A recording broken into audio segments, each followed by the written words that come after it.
네, 오늘 신앙은 행동보다 존재를 다룹니다 라고 하는 제목으로 하나님 말씀 보겠습니다. 좀 더 쉽게 제목을 풀이하자면 따라서 해보시겠어요? 사랑을 하기 전에 사랑으로 존재하라. 네, 이런 내용으로 말씀 전하겠습니다. 제가 1997년도부터 그 전도사 생활하면서 이제 목회를 시작을 했는데, 아까 우리 청년 찬양대가 좀 연식이 된 찬양이라고 하는데 너무 새로운 노래를 했어요. 진짜 연식이 된 노래를 한번 해봐야 되는데, 싱글 우리 모두 고개 돌려 샥 이런 데를 걸어봐야 돼요. 이런 게 진짜 연식이 된 거예요. 저도 벌써 이렇게 한 지가 이렇게 많이 됐네요. 근데 그때 전도사 때 제가 청년회를 담당을 했고, 청년회 수련회를 가는데 청년회장이 교회 봉고차를 몰고 교회 이제 15명 정도가 갔어요. 그때 15인승이 있었으니까요. 제가 이제 그 옆에 타고 나머지 청년들이 이제 뒤에 타고 가는데, 가다가 과속하다가 걸렸어요. 그리고 그때는, 지금은 그런 일이 없어요. 근데 지금은 인터넷이나 이런 게 다 돼가지고. 근데 그때는 진짜 그런 일이 많았어요. 경찰이 딱 잡더니 이렇게 얘기하더라고요. 티켓으로 내면 3만원, 나한테 내면 만원. 뭔 말인지 다 아시죠? 그래서 그때는 그 경찰만 그런 거 아니에요. 그 경찰이 특별히 나빠서 그런 게 아니라 정말 거의 다 그랬어요. 거의 다. 과속 티켓을 끊으면 3만원이고 자기한테 직접 내면 만원만 주고 가라, 이렇게 그 말이에요. 근데 이제 나도 속으로 만원 줘라 그랬는데, 청년회장이, 제가 어쨌든 전사님이 옆에 타고 있으니까 저를 이렇게 보더라고요. 막 고민을 하는 것 같아요. 그리고 또 앞에 성경책이, 앞에 그 운전석 옆에 성경책이 큰 게 있었어요. 또 봉고차 옆에 대천 중앙교회 아주 크게. 그래서 청년회장이 약간 고민하는 것 같더라고요. 근데 저는 아무 말 안 했어요. 그냥 저는 가만히 있었어요. 속으로는 만원 주고 그냥. 근데 저는 아무 말도 하지 않았어요. 근데 청년회장이 자기도 고민을 하는 것 같더라고요. 그러더니 티켓 끊어주세요. 얘기를 하더라고요. 그러니까 경찰이 지금 저기서 계속 걸리고 있는데 티켓 끊을 시간이 어딨냐고. 에이, 그냥 가라고 하더라고요. 그래서 뒤통수에 욕하는 욕 몇 마디 듣고 저희는 얼른 그걸 벗어났어요. 근데 특별히 그 경찰이 이상한 경찰이 아닙니다. 정말 그 연식이 오래되신 분은 알겠지만 거의 다 그랬어요. 거의 다. 안 그런 사람이 없었어요. 지금은 생각할 수 없는 건데, 근데 저는 그때 아무 말 안 했어요. 성경책도 아무 말 안 했어요. 교회 이름도 아무 말 안 했어요. 단지 존재했을 뿐이에요. 존재했는데 어떤 영향력을 미쳤던 거죠. 오늘은 그런 있음에 대한 얘기를 나누려고 합니다. 신앙은 바로 그 있음을 행동보다 더 귀하게 여깁니다. 오늘 주로 볼 말씀은 1, 2절만 주로 좀 보고자 합니다. 1절, 2절 같이 한번 읽어봅니다. 시작. 복 있는 사람은 악인의 길을 따르지 아니하며 죄인의 길에 서지 아니하며 오만한 자의 자리에 앉지 아니하며 오로지 주님의 율법을 즐거워하며 밤낮으로 율법을 묵상하는 사람이다. 근데 그 청년회장이 저한테 그랬어요. 가면서 솔직히 전도사님만 안 계셨고 교회차만 아니었으면 저 진짜 마음은 좋습니다 라고 하니까, 나도 네가 그러길 바랬다 이렇게 얘기를 했거든요.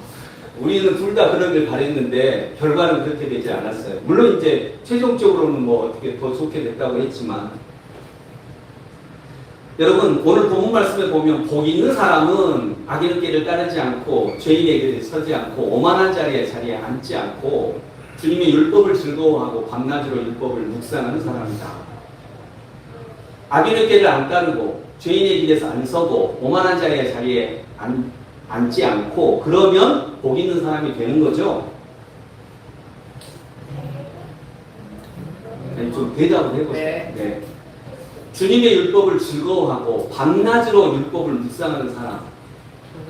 낮만이 아니라 어두운 밤에도 말씀을 붙잡고 묵상하는 사람, 이렇게 묵상하면 복 있는 사람이 되는 거죠? 크게 대답을 했어요. 확실히. 복 있는 사람이 되는 거죠? 여러분 밤낮으로 율법 묵상하죠? 복 있는 사람인가요? 물론 그렇게 해석을 해도 됩니다. 그게 해석이 잘못됐다는 건 아닙니다. 그러나 여러분 종교의 반대말은 뭐죠? 신앙의 반대말은 뭐예요? 불신앙이 아니고, 불신앙이 맞는데 이게 신앙이란 뭘까라고 하는 걸 설명을 하려면 그때의 반대말은 도덕입니다.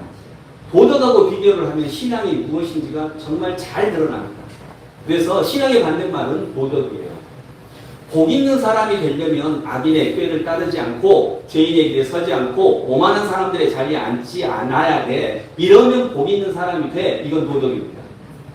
그러나 신앙은, 종교는, 신비는 뭐냐면 당신이 복이 있는 사람이면 악인의 꾀를 따르지 않게 되고 죄인의 길에 서지 않게 되고 오만한 사람의 자리에 앉지 않게 된다는 것입니다. 그리고 율법을 즐거워하고 밤낮으로 율법을 묵상하게 된다는 거예요. 자, 복이 이미 있는 사람은, 내게 복이 있는 사람은 악인의 꾀를 따르는 게 쉬울까요? 어려울까요? 쉽죠. 자연스럽게 됩니다. 근데 복이 없는 사람이 복이 있는 사람이 되기 위해서 악인의 꾀를 안 따르고 죄인의 길에 안 서고 오만한 사람의 자리에 앉지 않으려고 하면 이건 좀 힘들까요? 아니면 쉬울까요? 힘들어요. 힘들어요. 도덕이니까. 도덕은 우리에게 노력을 요구합니다. 행동의 노력을 요구합니다. 그러나 신앙은 자연스러운 것입니다. 여러분, 아이가 잘하려고 노력하나요? 아이가 한국말 하려고, 한국에서 태어난 아이가 한국말 하려고 노력하나요? 아니요. 노력하지 않아요. 그러나 돼요. 왜냐하면 우리가 그런 존재니까. 짐승은 한국에서 태어나도 사람처럼 말을 하지 못합니다. 왜냐하면 언어가 있는 사람이 아니니까. 그러나 우리는 언어가 있는 사람이에요. 그렇기 때문에 자연스럽게 됩니다. 오늘은 바로 그 말씀입니다.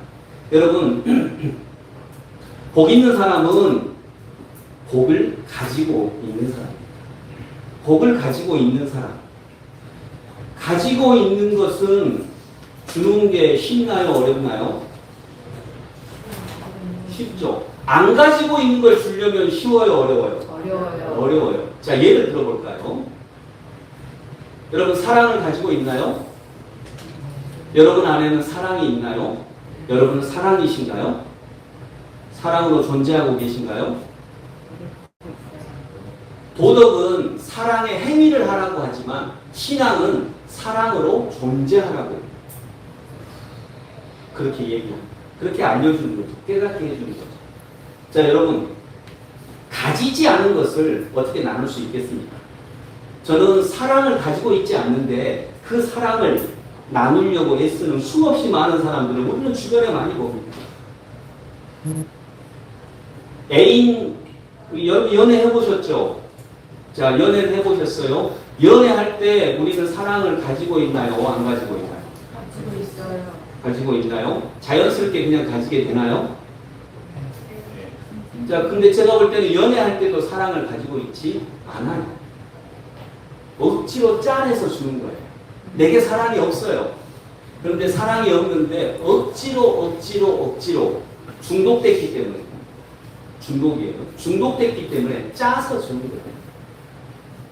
그래서 연애를 하면 사랑에 눈이 멀어서 사랑을 하다가 시간이 갑니다. 3개월, 6개월, 1년이 갑니다. 그러면 어떻게 되나요? 자연스럽게 내 안에 원래 가지고 있는 것이 자연스럽게 나옵니다. 내 안에 원래 가지고 있는 게 뭐죠?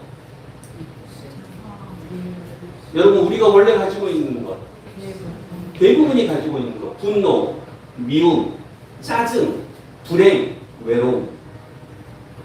그래서 이것이 나와요. 가지고 있는 것이 나오게 되어 있습니다. 그래서 연애를 하다가, 사랑을 하고 연애를 하다가 한 3개월, 6개월 그 기간이 지나면, 중독의 기간이 끝나면 내가 갖고 있는 게 자연스럽게 나옵니다. 내가 갖고 있는 것은 우리들이 일반적으로 가지고 있는 그런 것은 그런 겁니다. 분노와 짜증과 외로움과 불행과 고독과 이런 것이 나와요. 왜냐하면 그게 내가 가지고 있는 거니까. 사람은 당연히 가지고 있는 것만을 나눌 수 있습니다. 우리는 사랑을 나누고 있다고 생각할지 모르지만 실제로는 불행을 나누고 있을 뿐입니다. 실제로 갖고 있는 것이 그것뿐이므로 우리는 희망과 기대에 차서 잠깐 동안 움직이지만 결과는 결국 우리는 우리가 갖고 있는 불행을 나눌 뿐입니다. 사랑은 상상 속에서나 존재할 뿐 현실은 불행하며 지옥인 경우가 많이 있습니다. 우리가 그걸 요즘 젊은이들이 이렇게 만났다 헤어지고 그 과정을 통해서 우리는 너무 명백하게 바라보고 있잖아요. 제가 이 옛날에 카페 할 때도 보면 이금화 집사님이 주로 일을 했지만 저도 옆에서 국가가 보면 분명히 엄청 웃으면서 어떤 여학생이랑 같이 왔더니 한 두 달 후에 바뀌어서 오네? 이게 있거든요. 또 얼마 후에 또 바뀌고. 예. 불행이에요. 왜냐하면 갖고 있는 게 불행이니까. 사람은 가지고 있는 것밖에 줄 수가 없습니다. 여러분 그런 면에서 보면 저와 여러분은 사랑을 갖고 있습니까? 우리의 존재에는 사랑이 있습니까? 우리는 애인을 만나면 자연스럽게 사랑할 수 있다고 생각을 합니다. 근데 정말 그런가? 애인을 만나면 자연스럽게 사랑하게 돼요. 처음에는 사랑하게 되겠죠. 그러나 금방 우리는 우리가 진짜로 갖고 있는 것을 줄 수밖에 없게 됩니다. 그것은 일반적으로 분노와 불행과 고독과 이런 것들입니다.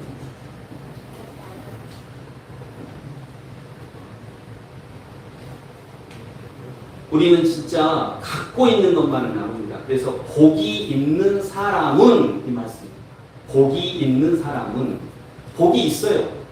구약에서 복은 복이 뭐지? 어렵습니다. 근데 구약에서 복은 그냥 이렇게 생각하세요. 신약에서는 뭘로 표현되냐? 은혜라고 합니다. 신약에서 말하는 은혜가 구약에서 말하는 복입니다. 그런데 복이 있는 사람, 우리는 누구나 복이 있어요. 근데 복을 갖고 있어요. 그런데 그것과 관계 맺고 교류하잖아요. 여기서 복은 예수 그리스도이십니다. 신약에서 말하는 은혜는 예수 그리스도이십니다. 예수님은 누구에게나 계십니다. 사랑하셔서 누구에게나 계십니다. 그래서 여러분 그런 행동을 하면 복 있는 사람이 된다는 것이 아닙니다. 그건 노덕입니다. 신앙은 그런 행동에 대해서 얘기하는 게 아닙니다. 신앙은 믿음은 우리가 이미 복이 있는 사람이다 라고 하는 것, 그것을 강력하게 말씀해 주고 계십니다. 당신에게는 이미 복이 있다. 그리스도가 당신과 함께 있다.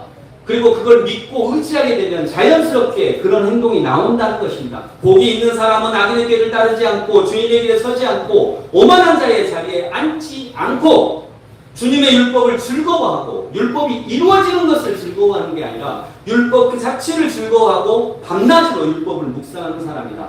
밝은 낮에만 아니라 어두운 밤, 고난의 밤에도 밤낮으로 율법을 묵상하는 사람이다. 그래서 여러분 신앙은 행동에 크게 관심을 두지 않습니다. 도덕은 행동을 바꾸려고 합니다. 행동은 마음 없이도 바꿀 수 있습니다.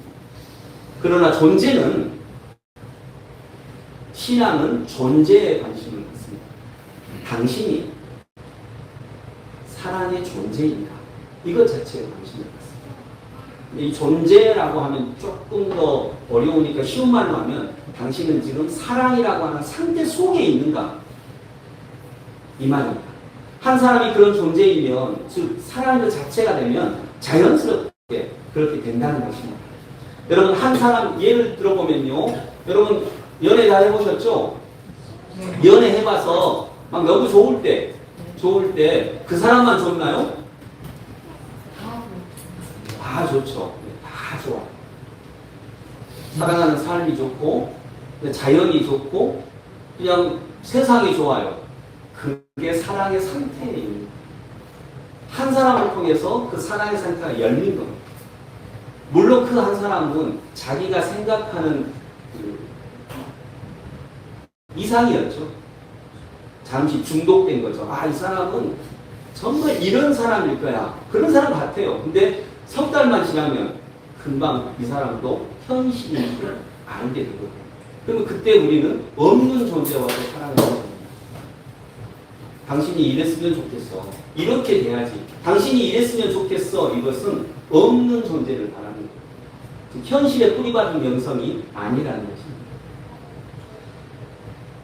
그 사람이 사랑의 상태가 된 것, 그 사람 자체가 사랑이 된 것입니다. 다만 그런 상태가 외부에서 온 것이니까 금방 무너지는 것입니다. 외부가 바뀌면 금방 돌아가는 것입니다. 그래서 우리는 1, 2절의 말씀을 보면서 사랑의 상태가 되는 것, 사랑 그것 자체가 되는 것, 이것이 신앙과 종교가 궁극적으로 우리들을 이끌고 가려고 하는 것이다 라고 하는 것을 알 수 있습니다. 그러면 우리는 또 궁금한 것 같습니다. 그러면 어떻게 하면 그런 상태가 될 수 있어요? 질문이 잘못됐습니다. 어떻게 하면은 행동인가요? 존재인가요? 존재, 아니 행동입니다. 행동을 통해서는 그런 존재로 갈 수가 없는 거죠. 그러면 어떻게 할 수 있을까? 그걸 이제 다음 주에 한번 살펴보고자 합니다.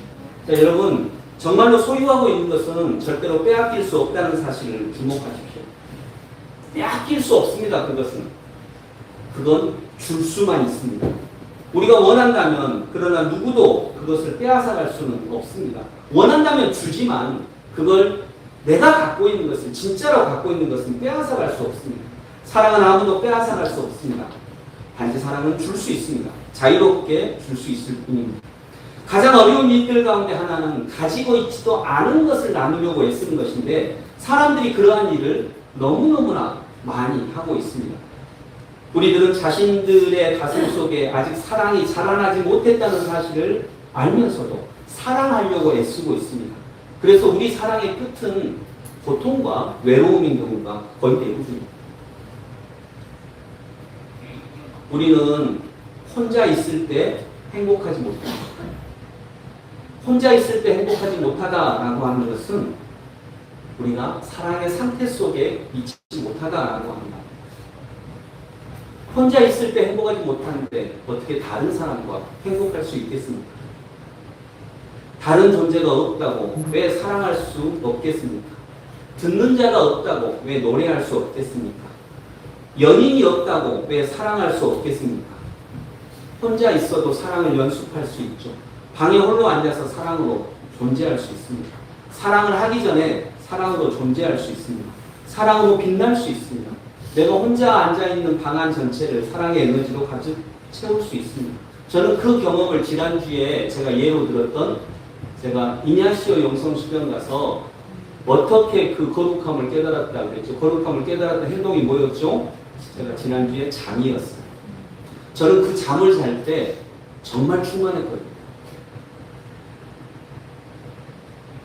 잠깐 다시 흩어졌지만 그때의 그 잠은 저한테는 사랑으로 존재하는 경험이었다라는 것입니다.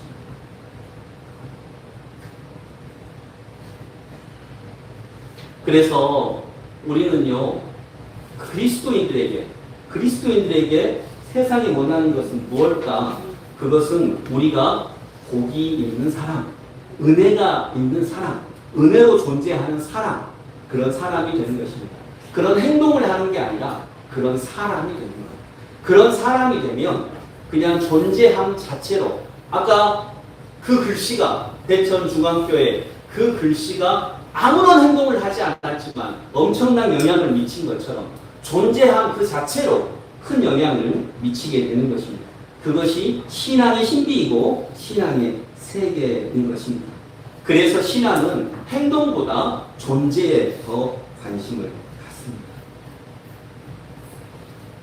성도 여러분, 오늘 말씀을 맺으면서 저는 이 시대의 기독교를 생각을 합니다. 우리는 요즘 선교사님도 복음 전하기가 어렵고 요즘에 복음 전하기 어렵다고 해요. 그러면서 많은 분들이 말씀하시는 게 뭐냐면 이제 사람들이 잘 살게 되니까 풍성하게 살게 되니까 복음에 관심이 없다고 해요. 여러분 이건 뭐가 잘못된 거 아닙니까? 그러면 부자 되면은 신앙 안 가져도 되는 건가요?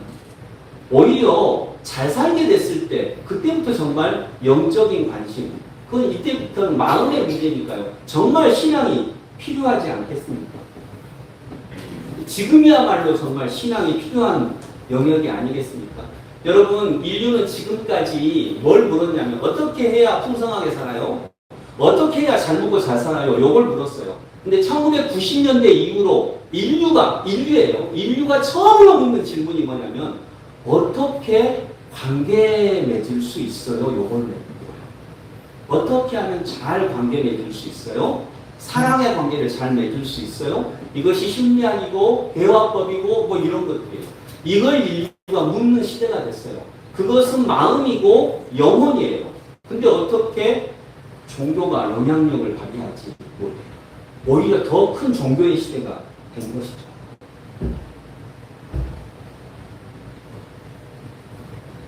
여러분, 그래서 우리는 진짜 복이 있는 사람이 되기를 원합니다. 어떻게 해서가 아니라 우리는 원래 그런 존재임을 알아차리는 거죠. 그리고 지금도 주님이 내 곁에 계심을 인정하고 믿고 의지하는 것이죠. 여러분, 저는 지금 왜 종교, 신앙이라고 하는 게 필요할까라고 하는 걸 봤어요. 첫 번째 주에 신앙이 필요한 이유는 절대 조음의 세계를 바라보기 위해서이다라고 말씀드렸죠. 예, 여러분 그거 인정하시죠? 이 세상에는 하나님의 은혜가 가득 차 있죠. 아멘? 이거 아멘 하시나요? 이 세상에는 하나님의 은혜가 가득 차 있습니다. 아멘. 절대 좋음이에요. 오늘은 비가 오는데요. 오늘 좋은 날씨인가요? 오늘은 좋죠. 근데 비가 온다고 생각해봐요. 오늘 좋은 날씨인가요? 네, 그것도 좋은 날씨예요. 그때 말씀드렸듯이 1년 365일 좋은 날씨, 즉 비도 안 오고 적당하게 햇볕 쬐고 1년 365일 좋은 날씨면 결론적으로는 그 해의 날씨는 뭐라고요? 재앙이에요. 비도 하나도 안 오고 태풍도 없고 재앙이죠. 그래서 비가 와도 좋은 날씨예요. 좋은 날씨라고 하는 것은 좋은 날씨와 나쁜 날씨의 조화가 좋은 날씨예요. 우리는 때로 고통을 만납니다. 병을 만나기도 합니다. 사건을 만나기도 하고 아픔을 만나기도 하고 외로움을 만나기도 합니다. 그것까지도 합력하여 선을 이룬다라고 하는 것이 우리의 믿음입니다. 그것까지도 합력하여 선을 이루기 때문에 우리는 고난을 만날 때에도 그 고난을 나쁜 것이라고 쉽게 말하지 않습니다. 왜냐하면 그것까지도 합력하여 선을 이룰 것이기 때문입니다. 여러분, 그래서 우리가 뭘 하는 게 아니라 이 세상은 하나님의 은혜로 가득 차 있다라고 믿는다면 그걸 수용해야 되지 않겠습니까? 그 삶을 받아들이는 그게 심겨진 것입니다. 그리고 시냇가에 심은 나무가 철을 따라 열매를 맺습니다. 철을 따라 때를 따라 열매를 맺습니다. 그 잎사귀가 시들지 아니함 같이 하는 일마다 잘 될 것이다. 여기서 잘 될 것이다는 모든 것들이 고통 없이 잘 된다 이 말이 아니라 절대 좋음을 얘기한 것입니다. 절대 좋음이 어떤 얘기인지는 제가 그때 말씀을 드렸습니다. 그래서 하나님의 은혜로 가득한 세상입니다. 아멘. 자, 그렇다면 이 세상을 수용해야 합니다. 받아들이고 영접해야 합니다. 그것이 우리가 그런 존재가 되는 첫 번째 길이는 것입니다. 그래서 이 시대의 기독교는 잘 살면 이제 신앙은 정말 힘을 잃고 소용이 없는 게 아니라 진짜로 중요한 것은 이제부터 마음과 영성. 이제는 21세기의 화두는요, 가정, 영성, 마음, 조화. 이것이기 때문에 정말로 마음과 영성이 필요합니다. 그리고 이해와 수용. 옛날에는 저희 젊었을 때는 1990년대 이전까지는요, 노력하면 발전했습니다. 경제 발전이 5%, 평균 5%를 넘는 데였습니다. 그때의 기독교는 당연히 긍정적이었습니다. 노력하면 돼. 우리도 잘 살아볼 수 있어. 그러나 지금은 저성장 시대입니다. 저성장 시대의 신앙은 이해와 수용. 왜냐하면 지금 이제 인류가 처음으로 어떻게 해야 우리가 좋은 관계를 맺을 수 있어요? 라고 관계를 묻는 시대이기 때문입니다. 그것은 종교가 아니면 해결할 수 없는 문제예요. 그래서 저는 이 시대가 정말 신앙의 시대다라고 믿습니다. 이런 관념들은 조금 더 말씀을 다른 시간에 살펴보겠고요. 오늘 하나의 이야기만 나누고 오늘 말씀을 마치고자 합니다.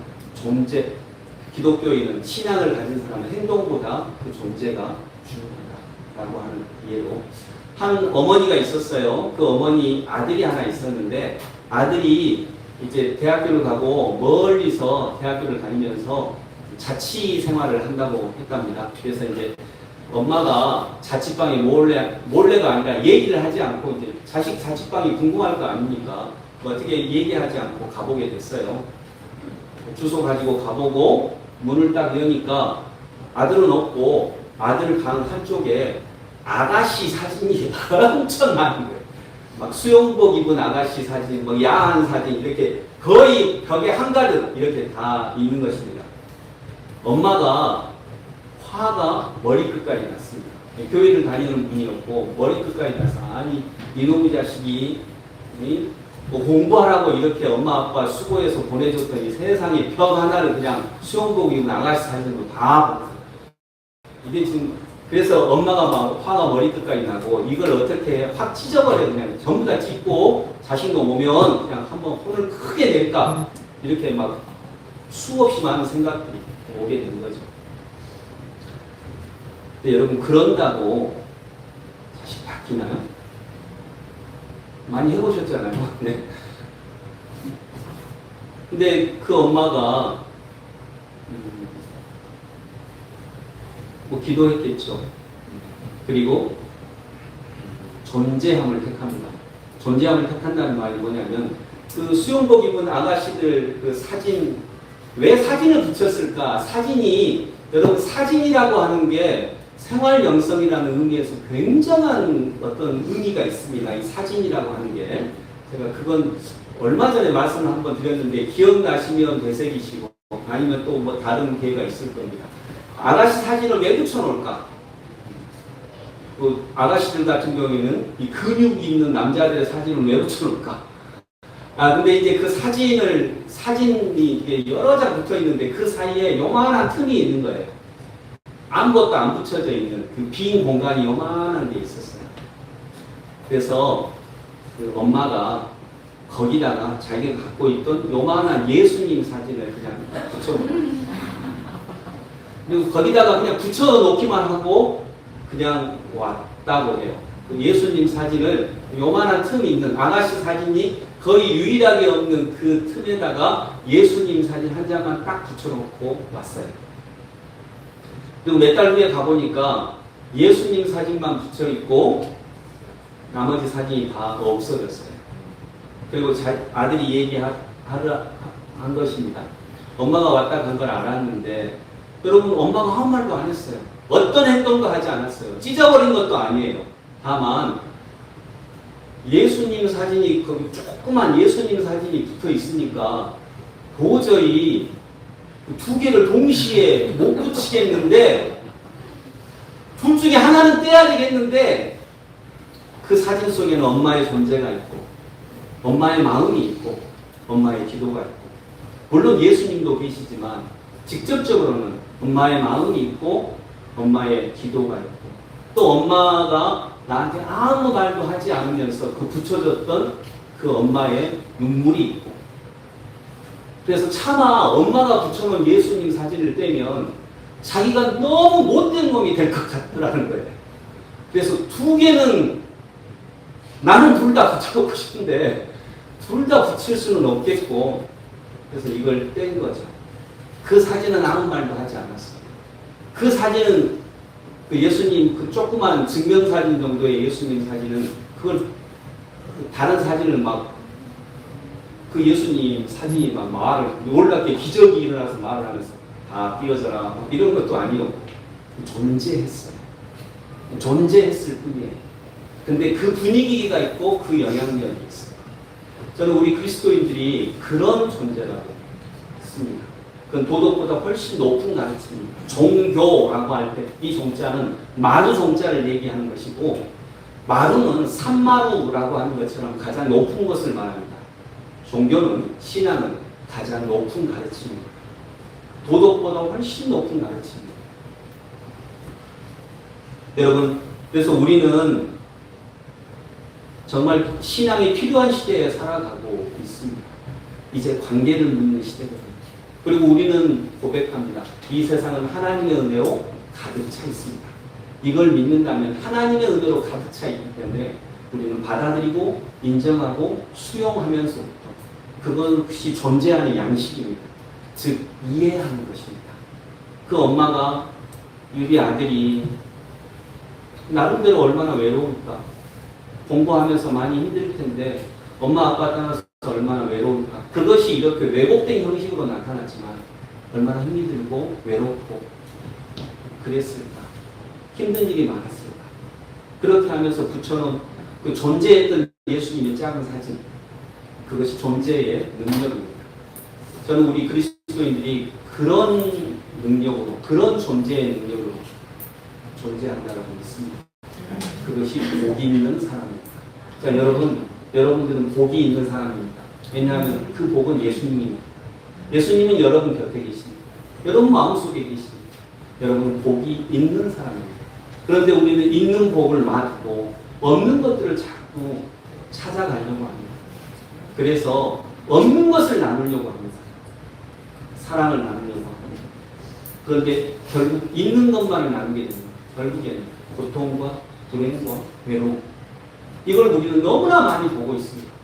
여러분, 받아들이고 수용하고 하나님의 은혜로 가득 차 있는 세상을 인정하고 우리 내 곁에 계셔서 아직도 나의 마음의 문을 두드리고 계시는 예수님을 향해 우리의 문을 활짝 열고 그 주님을 받아들이시기를 원합니다. 그러면 그 주님께서 존재하신 그것 자체로 우리를 인도해 가실 줄로 믿습니다. 기도하겠습니다. 하나님 아버지, 우리가 믿는 신앙은 신비입니다.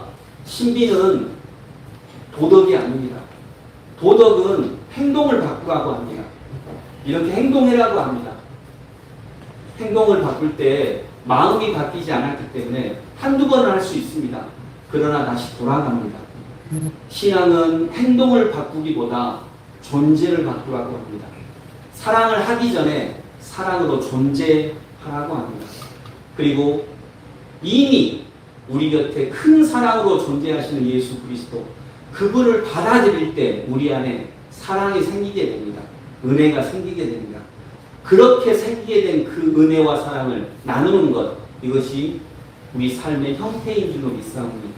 주님, 우리가 어떤 어려움을 만나든 어떤 고난을 만나든 그 고난이 결국에는 합력하여 선을 이루는 하나님의 은혜인 줄로 믿고 그렇게 나아가는, 그리고 그렇게 존재하는 하나님의 백성들이 되게 하여 주시옵소서. 예수 그리스도 이름으로 기도드립니다. 아멘.